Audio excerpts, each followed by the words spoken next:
Pride and humility. Put your pride in your pocket. Do not act humble. Be humble. Why do human beings have pride or ego? One of the most common flaws that human beings possess is pride. Every single person has some form of pride or ego, which can be very dangerous if not controlled immediately. No spiritual journey can exist without humility. Pride is applicable to all human beings at some point in their lives. Some people have pride because of money, some because of their good looks, and others because of their intelligence, but strangely, most people have it when they really do not have anything to be proud about. This is because of insecurities and complexes. They build walls as a defense mechanism to protect the false image they have created. They are not being genuine and are walking away from the path of truth. In today's world, pride is the greatest downfall of individuals, as everyone believes what they are doing is right. If people do not control this pride, their judgment will go wrong because they will be unable to experience true understanding. An ordinary person who may not have status in the earthly world, but is humble, will be respected in the spirit world, unlike a proud person who is successful in a material sense. A humble person will attract good people, not flatterers, and people will come to him for genuine advice. But people who are proud always end up lonely, are suspicious of the people around them, and will never be genuinely liked by others. Another reason people develop pride is due to earthly fame and success. Sometimes, people with equal amounts of talent have different levels of success. This has to do with their tests, training, and karma. Failure is a test and so is success, to see how you handle both. Success and failure do not make you superior or inferior. If taken in the right way, failure is actually a blessing because it crushes your ego and teaches you humility. Moreover, success may not have been good for you at that time. When you have learned to be humble, you can handle the success that comes your way. So when you achieve certain goals, do not let pride set in. Instead, recognize that you have been helped by a higher power to reach where you are. Be aware of the fact that when you accomplish something, there will always be people who will give you undue importance just to be in your good books. Remember that when you have been given success, it is always a test. Sometimes, early success without too much effort makes you believe you are invincible. This early success is a test. It should not lead to pride. So, slow and steady, step by step is a safer way to climb the ladder of success. True success is spiritual success and not earthly success. The idea is to grow spiritually even though you live in an earthly physical, material world. So even when earthly success comes, your focus should be to evolve spiritually and the earthly success should be used for the greater good of humanity. That is how you lead a balanced life on earth. The human flaws that are an outcome of ego are endless. But if you are a sensible human being, you will realize that these are dangerous flaws to have, as they slowly but surely kill the spirit. Each time the ego gives you a feeling of invincibility, remind yourself that you are human and your life can change in a second, in an instant. Instead of feeling great, feel grateful. In what way is pride harmful? Pride leads to 1. Loss of judgment. When you are proud, you operate completely from the physical mind, and the physical mind has very little to do with making the right spiritual choices. Your judgment is spiritually impaired because you are not using the subconscious mind and your ego prevents you from listening to anyone else. It makes you believe that your point of view is the only point of view. Also, you are so concerned with what other people think and how they should perceive you that you end up making choices based on what they think. Your choices may not have anything to do with the truth. 2. Spiritual downfall. Pride prevents you from acknowledging God. It makes you believe that there cannot be a higher power. It convinces you that you are an intellectual being, and as such, you need rational reasons for believing in God. Pride gives too much importance to the intellect and no importance to the subconscious mind, which knows that God exists. A truly balanced person's intellect and subconscious mind will work in alignment. 3. Lower vibrations. If you do something negative, the result is negative. Think of this negative energy as a dark cloud around your head that prevents light from coming through. If light wisdom cannot come through, your judgment becomes impaired even further. This creates a cycle wherein you make even weaker choices. Wrong actions build up negative vibrations. Your low vibrations affect you, as well as those around you. They will sense this negative cloud around you and stay away. Also, negative energy around you attracts more negative energy. 4. Injustice. The ego makes you believe that you are always right, no matter what. Therefore, instead of being open-minded, your understanding of situations will be limited, and you will force your opinion on others. You will thus go against their free will, which is a great injustice. Unfortunately, you will fail to see it that way, as you will be blinded by your ego. 5. Jealousy. It is your ego that compares your journey with someone else's. Instead of gratefully accepting the gifts you have, the ego will make you focus on what you do not have. Not only that, it will make you resent the gifts and accomplishments of others. The ego makes you an insecure, jealous being. 6. Discontent. One of the most important lessons a person must learn on earth is to be content. Ego is an outcome of the physical mind. It makes you want more and more. If you have an ego, you are always exercising the physical mind and giving it too much power. The physical mind goes far beyond earthly needs and creates desires. You then give in to those desires and pursue wealth, power, and fame. Even after acquiring these, you are not satisfied, you are still not content. The ego makes you want things, but when those wants are met, the ego creates new wants. You continue to feed those wants, giving them more importance and power. But if you are humble, you are exercising the subconscious mind, and the need of the subconscious mind is focused and very simple. It is only concerned about doing what is spiritually right. Also, when you are humble enough to follow the advice of the subconscious mind, it gives you something in return, a feeling of peace. Contentment is a result of following the advice of the subconscious mind. The subconscious mind gives you advice. Since you are humble, you follow that advice by taking positive, spiritual action as a result of positive action. The subconscious mind gives you a feeling of peace. That feeling of peace gives you the strength to listen to the subconscious mind again and take more spiritual action and therefore rise spiritual. Why 7. Enemies. Due to rash and irrational behavior, you create enemies. At the time, your ego will say, I don't care, but later on, when it is too late, you will regret it. 8. Loss of relationships. Relationships are about coexistence, and pride goes against the concept of coexistence because it is about superiority. Therefore, it is impossible to have a healthy relationship as ego will always form barriers. 9. Expectations. The ego creates expectations. It has a fixed agenda. Its way of thinking is, no matter what, this has to be done, this has to come my way. This is the true cause of misery because the ego cannot cope when its agenda is not fulfilled. It gets impatient and does not understand that timing is in the hands of a higher power. Moreover, expectations create anxiety because they build unnecessary pressure. The ego makes you expect things from yourself, from others, and creates a false need to live up to other people's expectations. Try not to create expectations, but always keep hope alive. The ego does not know the meaning of hope, as you have to depend on something outside of yourself, which means complete surrender of the outcome and leaving room for God's plan. The ego cannot handle this, as it knows only control of self and others. What exactly does it mean to have hope? Hope is not about holding on, it is about letting go. This may be a strange concept for you because the expression normally used is hold on to hope. Hope is not wrong, but do not hold on to the outcome. Hope is not about having fixed expectations. It is about going through the process in a zestful and enthusiastic manner. In a sense, hope means that a person lives positively day by day, and also has faith in the future. To keep hope alive is to go through the process of any situation positively, in the best way you can, and know that God will do what is best for you. That way, you are not attached to the outcome, but you have understood the importance of the process. The ego only knows how to cling on to the outcome. Surrender, on the other hand, is a natural function of the subconscious mind. How does one deal with the ego? The fight between the ego and the subconscious mind will last a lifetime, but you cannot embark on a spiritual journey until you make a strong effort to eliminate your own ego. Here are 3 simple steps to start on this path. 1. Analyze yourself. There are varying degrees of pride, some human beings have more and some have less. However, all human beings have some sense of pride. Yes, riches, fame, power, beauty, gifts, talents etc. are all obvious things that lead to pride.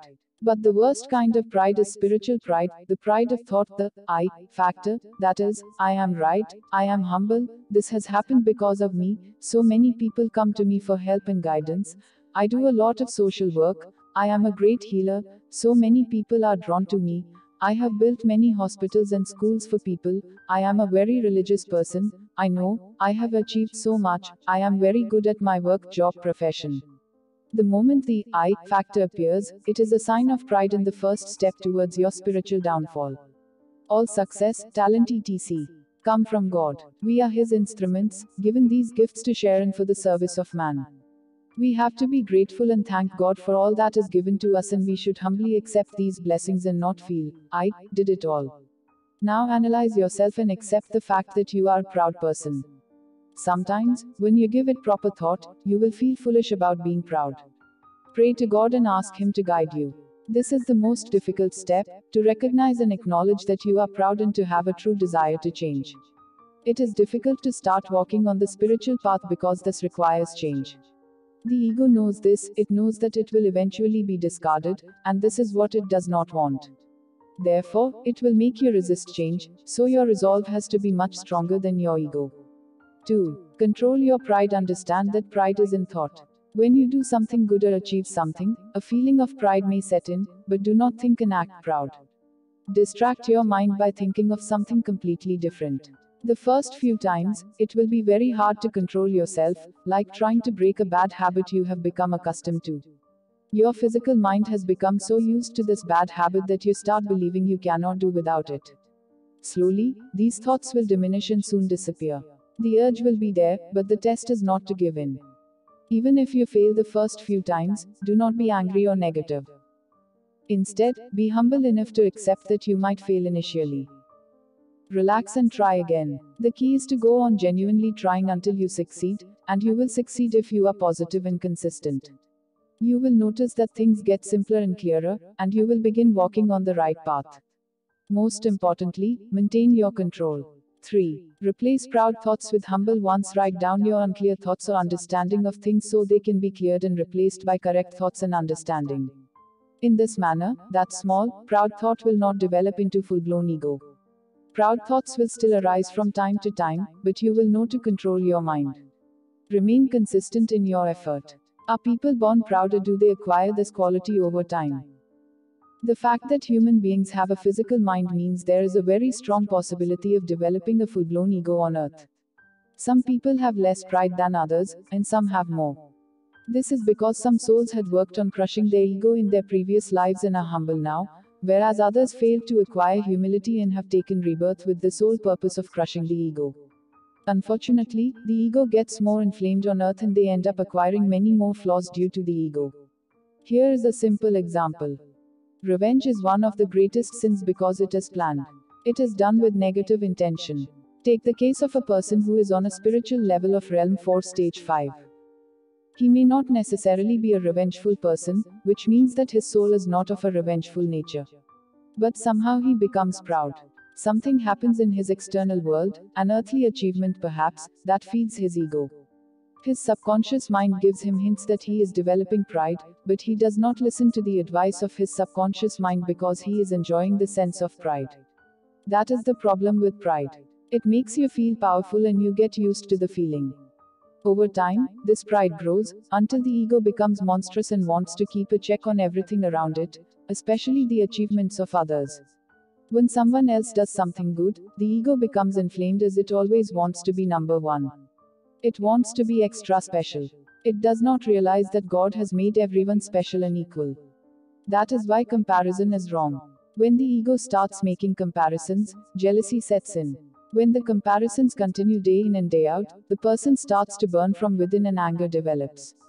That burning, that intense negative feeling, feeds on itself like wildfire and becomes so extreme that it turns into hatred. Once you have reached the stage where there is hatred within you, you have allowed your subconscious mind to diminish so it has no effect on you, and no amount of logical reasoning will pacify you. You will be blinded by that hatred and you will be driven to take revenge. Once you take revenge on someone, the subconscious mind shuts down and you have very little chance of recovery. So that soul on realm 4 stage the 5th of may not initially have revenge as a soul characteristic, but the fact that he has not kept his pride in check has led to his spiritual downfall. Pride, jealousy, anger, hatred, revenge. Revenge is one of the lowest human qualities, and spiritual law has no tolerance towards revengeful people.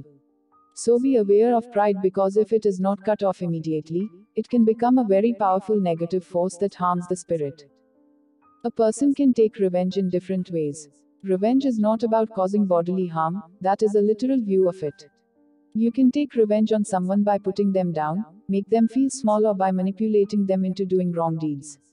When you knowingly cause someone physical, mental, emotional, or spiritual harm, you are taking revenge. What does it mean to be humble? 1. To be aware that you are created by a higher power, a true seeker, a person who walks the spiritual path, is a humble person. Such a person has a very clear understanding of what creation means and is aware that he was created by God. To be humble is to never lose awareness of this truth. We are all created by God and we all belong to Him. To belong to a wise, just, and compassionate God is a blessing, and it is up to us to maintain that connection by being humble. 2. If pride is about the self, humility is about selflessness to know God, and to know His qualities, live His qualities. The very first quality of God is humility. Humility is a natural form of existence. If you observe nature, you will understand that God has created beauty, and what gives His creations beauty is not only the appearance, but the fact that nature is a humble provider. It is completely selfless. It is this selfless quality that is the essence of all spirituality. Moreover, nature coexists, streams become rivers, rivers become seas, and seas form oceans. There is balance, unity, harmony, and above all, humility in nature. The stream never tells itself that it wants to be an ocean. It understands its place in the universe, accepts its function humbly with joy, and continues to serve a greater whole. This is how God wants human beings to live. The true art of spirituality is selfless service, a quality nature has in abundance. 3. Do not act humble. Be humble. Just as pride is in thought, so is humility. The ego is a master at disguising its impure intentions as righteous and good, and fooling you into thinking that what you're doing is right. This is because the ego is selfish and has to satisfy its agenda at any cost. This cost can be your own subconscious mind and soul. So many humans wear the mask of humility, their actions and words give the impression that they are humble, but their thoughts are full of pride and they feel superior. They might fool people for some time, but these souls are eventually exposed. 4. If you are on the spiritual path, do not feel proud and righteous. If you are on the spiritual path, do not become proud about it. When you have all the required knowledge to live your life on earth, and you still choose to do wrong, your spiritual downfall is faster and more severe. There are many people on earth who think they are doing God's work. They think that by spreading knowledge and telling people how they should live their lives, they are contributing to light. But so many so-called spiritual leaders are proud of the fact that they have knowledge. This is spiritual pride, the worst kind of pride. It is corruption of the spirit at the highest level. If you want to gain spiritual knowledge and improve, choosing the right guru is the most important step. Be aware of the fact that many gurus are so power hungry that they know exactly how to manipulate the student. They will feed the student's ego and may use your own fears to manipulate you. The spiritual path is not easy. It involves hard truths. It requires you to look within yourself and accept your flaws. The wrong guru will feed you only what you want to hear, not what you need to. A true guru is always a student as well. That is the first sign that can denote whether a guru is humble or not.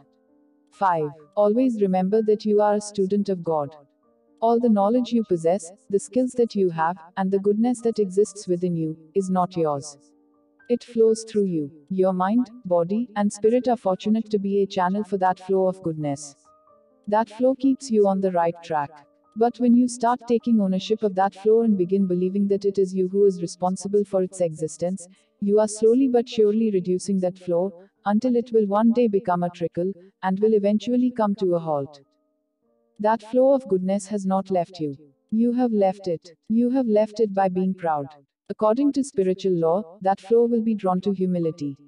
It will seek another channel that is not corrupt in spirit, a channel that is open enough to understand the concept of service. As channels, you are servers. By serving, you become co-creators. But the moment you feel proud, you choose to operate alone and to disconnect yourself from God, and you will be left with your own mind and body, which are extremely limited. Your spirit, of course, will continue to diminish much faster than the mind and body, because it is the one thing that cannot live without God, without nourishment from the source. To be of worth, you need spiritual wealth and strength.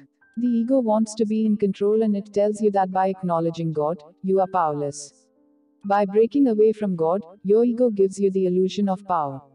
It will drive you relentlessly to achieve material wealth and fame. It will make you restless, and you will mistake that restlessness for a positive drive and try and attain more and more in your physical world. By exercising the ego and giving more importance to the physical mind than the subconscious mind, you are completely ignoring the spirit and strengthening the dangerous muscle of pride. That illusion breaks only when you die. When your spirit is evaluated, you are completely disillusioned. That disillusionment is the moment of truth that has arrived too late. You realize that your spirit, which is eternal, is the only thing of true value. You spent your whole life on things that were temporary. You focused all of your energy on attaining physical and material power. Do not think of power. Think of spiritual strength. The things you can see are temporary, the things that are not visible are eternal. If you live your life with this truth in mind, you will not be greedy for endless material wealth and fame. In fact, when that wealth and fame comes, you will be grateful for it, and you will be very aware of the fact that you have been put in a position to inspire others and do God's work. To do God's work means to use your position of strength to help others grow, to heal, to strengthen, and to eventually help someone else's spirit to soar should be the ultimate goal of every human being.